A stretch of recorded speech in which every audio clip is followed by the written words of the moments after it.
बिस्मिल्लाहिर्रहमानिर्रहीम या अय्युहल्लज़ीना आमनुत्तकुल्लाह हक्क तुकातिहि वला तमूतुन्ना इल्ला व अंतुम मुस्लिमून। बिस्मिल्लाहिर्रहमानिर्रहीम अल्हम्दुलिल्लाहि रब्बिल आलमीन। समस्त स्तोत्राలు సకల లోకములకు ప్రభువు, పాలకుడు, పోషకుడు, సర్వ సృష్టికర్త, యజమాని అయిన అల్లాహ్కి మాత్రమే చెల్లుతాయి। తమాం తారీఫే అల్లాహ్కి। సోదరులారా, అల్లాహ్ ఆయనే భూమి ఆకాశాలను వాటి మధ్య ఉండేటువంటి సమస్తపు వస్తువులను సృష్టించి సృష్టి సామ్రాజ్యంపై తన యొక్క అధికార పీఠాన్ని అధిష్ఠించాడు। సమస్త సృష్టి రాశులు ఆయన ఆజ్ఞపైనే నడుస్తున్నాయి। సమస్త జీవరాశులు ఆయనపైనే ఆధారపడి జీవిస్తున్నాయి। కాబట్టి హమ్ద్ అనేది ఆ అల్లాహ్కి మాత్రమే చెల్లుతుంది। అయితే సోదరులారా, ఈ సందర్భంగా నేను మీ ముందు చెప్పబోయే అంశము నరకానికి వెళ్ళే వారసులు ఎవరు? ఈ ప్రశ్న ఈ సమాజంలో ఎవరైనా మనల్ని అడిగితే మనం వెంటనే సమాధానం చెప్తాం। మరి వారు ఎవరు అంటే పాపాత్ములు, షిర్క్ చేసేవారు, బహుదైవారాధకులు, కాఫిర్లు। మరి తౌహీద్ పై ఉండేవారు ముస్లిములు, 5 పూటల నమాజును ఆచరించే నమాజీలు కూడా నరకానికి వెళ్తారు అని అంటే చాలామంది ఈ విషయాన్ని తిరస్కరిస్తారు। మరి వాస్తవంగా ఖురాన్ మరియు సహీ హదీసుల బోధనలను మనం పరిశీలించినట్టయితే మనకి తెలిసే విషయం ఏమిటి అంటే దైవప్రవక్త ముహమ్మద్ సల్లల్లాహు అలైహి వసల్లం వారు చెప్తున్నారు, లా ఇలాహా ఇల్లల్లా అనే పవిత్రమైన సద్వచనాన్ని, కలిమాయే తయ్యిబాని పఠించిన వారు, ఇంకా అదే కలిమాపై జీవిస్తూ మరణించిన వారు, వారు చేసుకున్నటువంటి చిన్న చిన్న పాపాలు కారణంగా ముందుగా నరకానికి వెళ్తారు। అయితే అల్లాహ్ సుబ్హానహు వ తఆలా అంతిమ దినాన వారి యొక్క పాపాలను క్షమించి డైరెక్ట్గా స్వర్గంలో వేయచ్చు, లేదా వారి పాపాల కారణంగా వారిని నరకాగ్నిలో వేయచ్చు అని హదీస్లో ప్రవక్త ముహమ్మద్ వారు చెప్తున్నారు। ఇది సహీ ముస్లింలో ఉంది, హదీస్ నెంబర్ 184। నేను ప్రారంభంలో ఈ హదీస్ పఠించాను। ఇక్కడ దైవప్రవక్త ముహమ్మద్ వారు చెప్తున్నారు, ఫయుల్హౌన ఫీ నహ్రిల్ హయా, స్వర్గము నరకము మధ్యలో ఒక నది ఉంది, హవిల్ హయా ఫయం బుతూన ఫీహి కమా తంబతుల్ హబ్బతు ఇలా జాని బిస్సై। ఆ నరకాగ్నిలో తీసిన వారిని ముందుగా ఆ నదిలో వేయడం జరుగుతుంది, ఆ తర్వాత వారిని స్వర్గంలో వేయడం జరుగుతుంది అన్న। ఎందుకు అంటే ఆ నరకాగ్ని నుంచి తీసినప్పుడు వారు నల్లని బొగ్గులాగా అయిపోతారట। ఏ ప్రదేశాలైతే నమాజు కారణంగా మచ్చలు పడతాయో అవి తప్ప మిగతా శరీరం అంతా నల్ల బొగ్గులాగా అయిపోతుంది। అందుకని ఆ వ్యక్తిని ముందుగా ఆ నదిలో ఆ జీవజలంలో వేయడం జరుగుతుంది। అయితే నది ఒడ్డున ఏ విధంగా అయితే ఒక పచ్చని ఫ్రెష్గా వచ్చినటువంటి చిన్న చిన్న మొక్కలు మొలుస్తాయో ఆ విధంగా ఆ వ్యక్తి ఫ్రెష్ అయిపోతాడు, తర్వాత ఆ వ్యక్తిని తీసి స్వర్గంలో వేయడం జరుగుతుంది అన్న। చూడండి సోదరులారా, ఈ హదీస్ ఆధారంగా మనం అర్థం చేసుకోవాల్సిన విషయం ఏమిటి అంటే తౌహీద్ పై ఉన్నా కానీ 5 పూటల నమాజును ఆచరిస్తూ ఉన్నా కానీ మన జీవితంలో షిర్క్ అనేది లేకపోయినా కానీ మన యొక్క ఆచరణలో మన యొక్క చిన్న చిన్న పొరపాట్ల కారణంగా పాపాల కారణంగా ముందుగా నరకానికి వెళ్ళడం జరుగుతుంది అని అర్థము।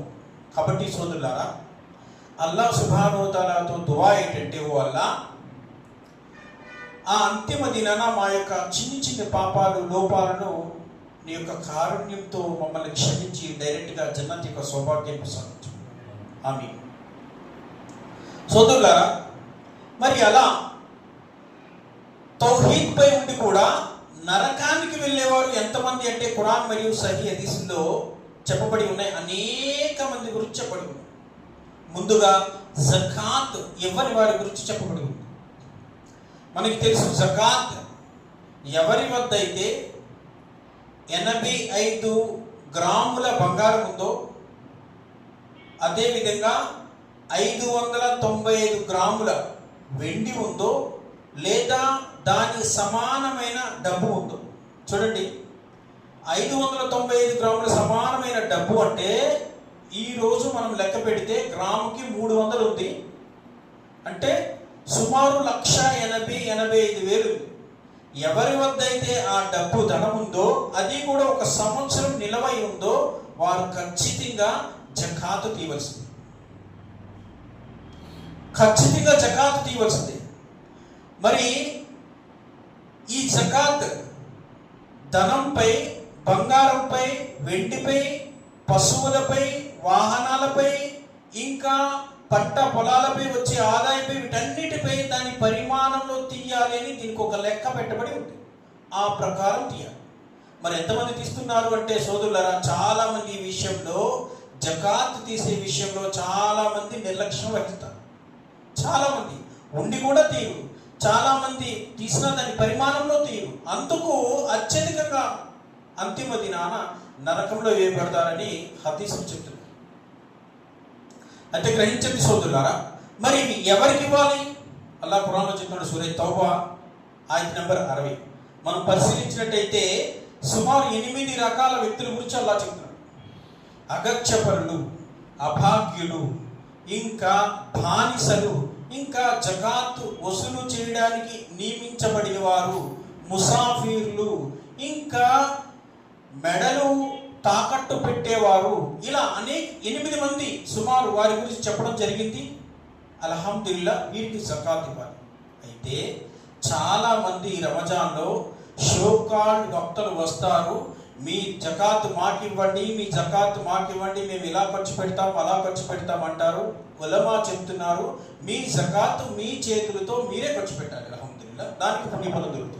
మరి ఎవరైతే జకాత్ ఇచ్చే స్తోమత ఉండి జకాత్ ఇవ్వరో వారి గురించి ఏం చెప్పబడి ఉంది అంటే, ఎవరైతే తన బంగారాన్ని, తన ధనాన్ని పిసినారితనం చేసి దాచుకుంటాడో, అల్లాహ్ సుబ్హానహు వ తఆలా అంతిమ దినాన అలాంటి వాడి యొక్క ధనాన్ని, బంగారాన్ని, వెండిని, రాసులను, వీటన్నిటిని కూడా ఒక కాల సర్పంగా మార్చేస్తాడు అని.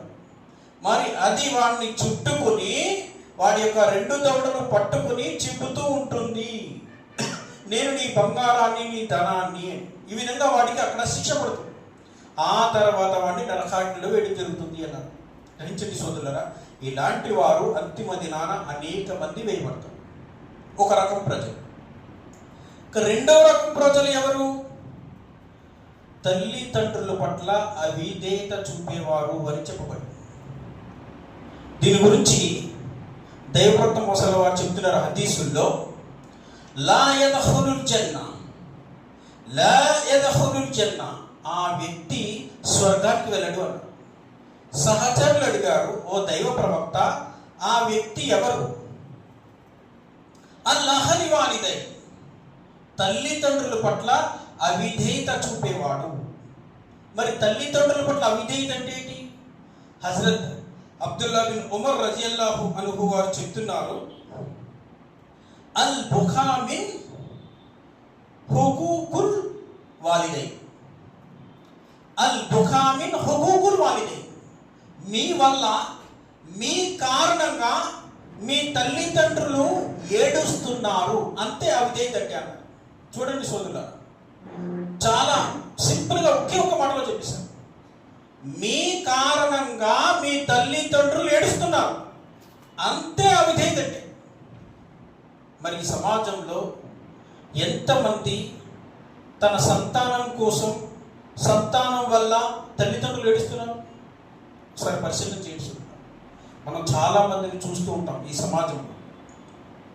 చిన్నప్పటి నుంచి ఎంతో ప్రేమతో పెంచి పోషించి ఒక ఉన్నతమైనటువంటి స్థాయికి తీసుకొచ్చిన తర్వాత వాళ్ళు ఉద్యోగాల పేరుతో ఇతర రాష్ట్రాలకి ఇతర దేశాలకి పోయిన వారు అనేక మంది ఉన్నారు.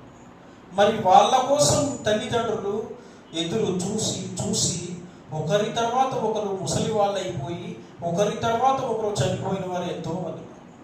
ఇలాంటి వారందరూ కూడా ఈ హదీస్లోకి వస్తారు.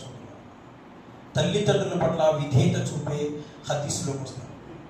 ఇంకొంతమందిని మనం చూసినట్టయితే వృద్ధాప్యానికి చేరుకున్నటువంటి తల్లిదండ్రులను ఆ సంతానమే స్వయంగా తీసుకెళ్ళి వృద్ధాశ్రమంలో నిర్దాక్షిణ్యంగా వదిలేస్తున్నారు. వీళ్ళు కూడా దీంట్లోకి వస్తారు. ఇంకొంతమందిని చూసినట్టయితే వృద్ధాప్యం చేరుకున్నటువంటి తల్లిదండ్రులను తిట్టేవారు ఉన్నారు, కొట్టేవారు ఉన్నారు ఈ సమాజంలో. వీళ్ళు కూడా ఈ హదీస్లోకి వస్తారు. తల్లిదండ్రుల పట్ల అవిధేయత చూపేవారైపోతారు వీళ్ళంతా. సోదరులారా, అసలు మనం తల్లిదండ్రులకు ఎందుకు విధేయత చూపాలి?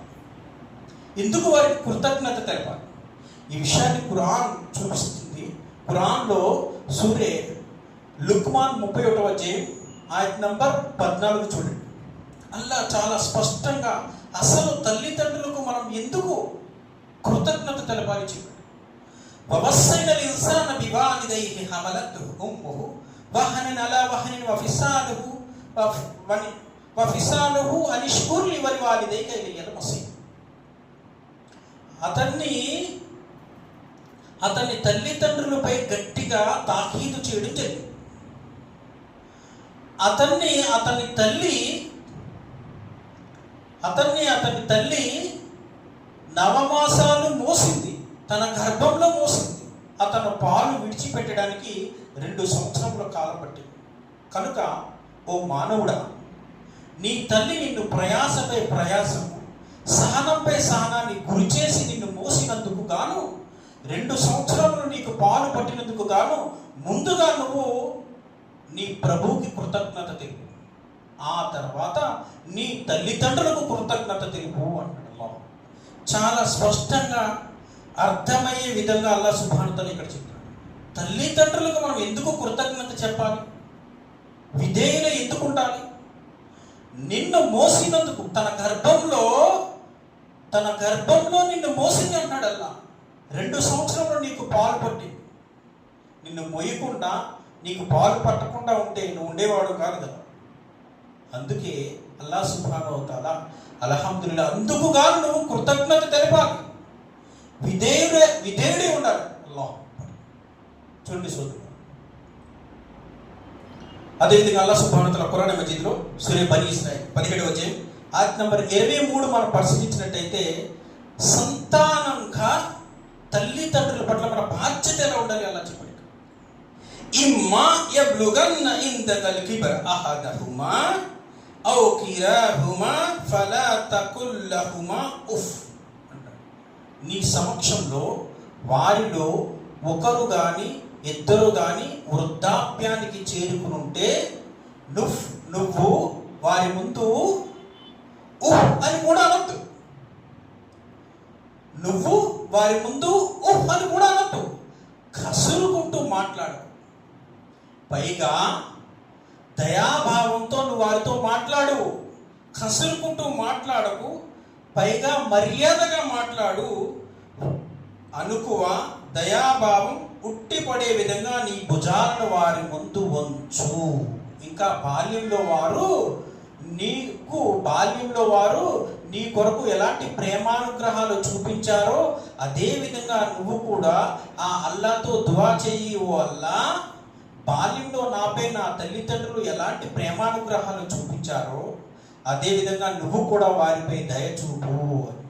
చూడండి సోదరులు, సంతానము తల్లిదండ్రుల పట్ల ఎలాంటి బాధ్యత కలిగి ఉండాలి అనేది అల్లాహ్ సుబ్హానహు వ తఆలా ఎంత చక్కగా ఇక్కడ వివరించాడు. అది మన బాధ్యత.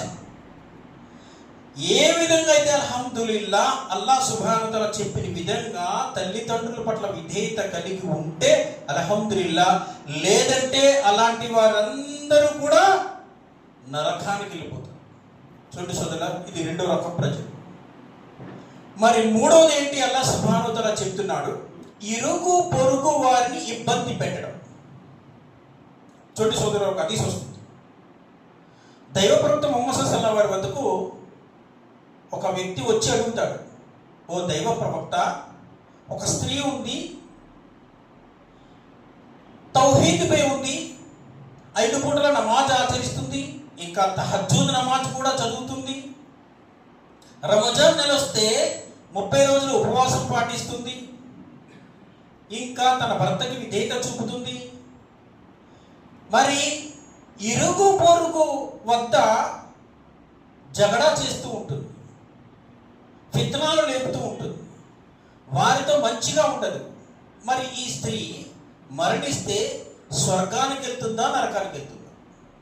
ప్రవక్త ముహమ్మద్ వారు చెప్పారు, ఆ స్త్రీ నరకానికి వెళ్తుంది అన్నారు. అదేవిధంగా మరొక సహాబీ వచ్చి ప్రవక్త ముహమ్మద్ అడిగారు, ఓ దైవ ప్రవక్త, ఒక స్త్రీ ఉంది, అంతంత మాత్రంగా కేవలం ఫరజ్ నమాజులు మాత్రమే ఆచరిస్తుంది, రంజాన్ నెల 30 రోజులు ఉపవాసం ఉంటుంది, ఇంకా తన భర్తకు విధేయత చూపుతుంది, తౌహీద్పై ఉంది. మరి ఈ స్త్రీ ఇరుగు పొరుగు వారి పట్ల మంచిగా ఉంటుంది, సద్భావనతో ఉంటుంది, ఉత్తమంగా ఉంటుంది.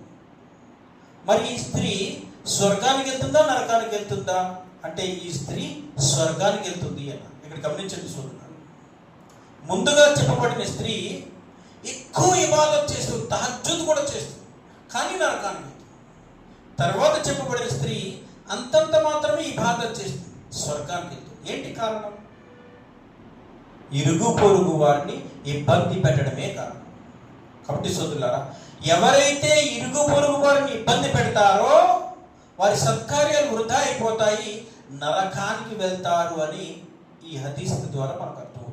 అందుకే దైవప్రవక్త ముహమ్మద్ సల్లల్లాహు అలైహి వారు చెప్పారు, అల్లాహ్ను అంతిమ దినాన్ని విశ్వసించేవారు ఇరుగు పొరుగు వారి పట్ల ఉత్తమంగా వ్యవహరించాలి. అల్లాహు అక్బర్. కాబట్టి సోదరులారా, ఇది 3వ రకం ప్రజలు. కాబట్టి ఈ విషయంలో మనం ఎలా ఉన్నాం? సంస్కరణ చేసుకోవాలి. అదేవిధంగా 4వ విషయం గురించి చెప్పబడి ఉంది. మరి 4వ ఆచరణ ఏంటంటే, స్త్రీలు అర్ధనగ్న వస్త్రాలను ధరించడం వల్ల, ఇంకా పరదాను విడిచిపెట్టడం వల్ల ఎక్కువగా నరకానికి ప్రవేశిస్తారు అని చెప్పడం. అర్ధనగ్న వస్త్రాలను ధరించడం వల్ల, పరదాను విడిచిపెట్టడం వల్ల అత్యధిక శాతం మంది అంతిమ దినాన నరకానికి వెళ్ళిపోతారంట స్త్రీ. చూడండి, దైవప్రవక్త ముహమ్మద్ వారు చెప్తున్న హదీస్లో వస్తుంది, యవహులున్నా, ఆ స్త్రీ నరకానికి ప్రవేశిస్తుంది. ఎందుకు అంటే తన శరీరాన్ని కనిపించేలా వస్త్రాలను ధరిస్తుంది అన్న, పరదాన్ని విడిచిపెడుతుంది అన్న. అలాంటి స్త్రీకి స్వర్గం యొక్క సువాసన కూడా దొరకదు. చూడండి సోదరులారా, ఇంకొక హదీస్ వస్తుంది, దైవప్రవక్త ముహమ్మద్ వారు చెప్తున్నారు, నరకానికి వెళ్ళే స్త్రీకి ప్రధానంగా 2 లక్షణాలు ఉంటాయి అన్నారు. ఒక లక్షణం ఏమిటి అంటే, ప్రజలు, ఆ స్త్రీ నడుస్తూ ఉంటే ప్రజలు ఆమె వైపు చూసేలాగా నడుస్తూ ఉంటుందట. 2వ లక్షణం, పురుషుడు తన వైపు చూస్తే ఆకర్షించేలా నడుస్తుంది, ఆకర్షించేలా నడుస్తుంది. అలాంటి స్త్రీపై అల్లాహ్ యొక్క లానత్ ఉంటుంది అన్న, శాపం ఉంటుంది అన్న. దైవప్రవక్త ముహమ్మద్ వారు చెప్తున్నారు, ఈ హదీస్ పురుషుల కోసం చెప్పబడింది. సలాసతన్ హర్రమల్లాహు అలైహిముల్ జన్నా, ఆ స్వర్గానికి 3 వ్యక్తులను నిషేధించడం జరిగిందన్నారు. ఎవరు ఆ 3 వ్యక్తులు? ఒకరు ముద్మినుల్ ఖమర్, నిత్యము మద్యము సేవించేవాడు. 2వ వాడు అల్ అహలి వాలిదై, తన తల్లిదండ్రుల పట్ల అవిధేయత చూపేవాడు. 3వ వాడు అద్దయ్యూస్ అన్నారు. అద్దయ్యూస్ అంటే ఎవరి సంరక్షణలో అయితే స్త్రీలు ఉంటారో, తల్లి అయినా, భార్య అయినా, చెల్లి అయినా, అక్క అయినా కానీ ఎవరి సంరక్షణలో అయితే ఉంటారో ఆ స్త్రీలు బేపరదీగా తిరుగుతూ ఉంటాయి. అంటే పరదా లేకుండా తిరుగుతూ ఉంటే, ఇంకా పరదా లేకుండా ఇతరులతో సంభాషిస్తూ, మాట్లాడుతూ, వ్యవహారాలు చేస్తూ ఉంటే అది చూసి కూడా ఆపని వారు, ఆ స్త్రీలను అజమాయిషిలో పెట్టని సంరక్షకులు, వారు అద్దయ్యూస్ అవుతారట. చూడండి సోదరులారా, వారు వీరు ఇరువురు కూడా అంతిమ దినాన నరకంలోకి వెళ్తారట. అద్దయ్యూస్ అంటే అది మీనింగ్ ఏంటి? మన సంరక్షణలో ఉండేటువంటి స్త్రీలు పరదా లేకుండా తిరుగుతూ ఉంటే ఆ పని వారిని అద్దయ్యూస్ అంటారు. వారు వీరు ఇరువురు కూడా నరకాగ్నిలో పడతారు. చూడండి సోదరులారా, ఈరోజు మన సమాజాన్ని మనం పరిశీలించినట్టయితే ఎంతమంది అలాంటి వారు ఇళ్లలో ఉన్నారు? పరదా లేకుండా ఉండే వాళ్ళు ఎంతమంది ఉన్నారు? గ్రహించండి సోదరులారా, ఇక్కడ హదీస్ ఏం చెప్తుంది? శరీరం కనిపించేలా వస్త్రం ధరిస్తే ఆ స్త్రీ నరకంలో ఉంటుంది అని హదీస్ చెప్పబడింది. మరి పరదాలు వేసుకున్న వాళ్ళు ఎలా ఉన్నారు? అసలు ఈ పరదా వ్యవస్థ ఎలా ఉంది ఈ సమాజంలో? మనం కాస్త పరిశీలించినట్టయితే చాలా మంది, కొంతమంది పరదాలు వేసుకోరు, కొంతమంది పరదా అనేది బుర్కా విధానంలో వేసుకున్నా కానీ టైట్ ఫిట్ బుర్కాలు వేసుకుంటారు. టైట్ ఫిట్ అది వేసుకుంటే ఏంటి, వేసుకోకపోతే. ఇస్లాంలో స్త్రీలు టైట్ ఫిట్ వస్త్రాలు వేసుకోవడం అనేది హరాం చేయబడింది. మరికొంతమంది స్త్రీలు బుర్కా విధానంతో ఉంటారు, కానీ ముఖంపై నౌస్ పీస్ ఉండదు, నెత్తి మీద గుడ్డ ఉండదు, దుప్పటి ఉండదు, రంగురంగులు డిజైన్లు ఉంటాయి. చుట్టి సోదరులారా, ఇలాంటి వ్యవస్థను ఆశ్రయించే వారందరూ కూడా ఈ హదీస్లోకి వస్తారు. వాళ్ళందరూ కూడా అంతిమ దినాన నరకానికి పోతారు. కాబట్టి సోదరులారా, షరియత్ ఏదైతే మనకి నిర్దేశించిందో, ఏదైతే చెప్తుందో అల్హమ్దులిల్లాహ్, దాని ప్రకారం మన యొక్క లైఫ్ స్టైల్ ఉండాలి, మన యొక్క జీవితం ఉండాలి. అలా ఉంటే అల్హమ్దులిల్లాహ్ మనం సాఫల్యం పొందుతాము. లేదంటే ఎవరి గురించి అయితే ఇక్కడ చెప్పడం జరిగిందో నరకవాసుల గురించి, వారిలోకి వెళ్ళిపోవడం జరుగుతుంది. నేడు మన సమాజంలో అత్యధిక శాతం మంది నరకానికి వెళ్ళడానికి కారణం ఏంటంటే సోషల్ మీడియా ద్వారా చెడును కోరుకోవడం, చెడును చూడడం, చెడును ప్రోత్సహించడం. అలాంటి వారు అత్యధిక శాతం మంది అంతిమ దినాన నరకానికి వెళ్ళిపోతారంట.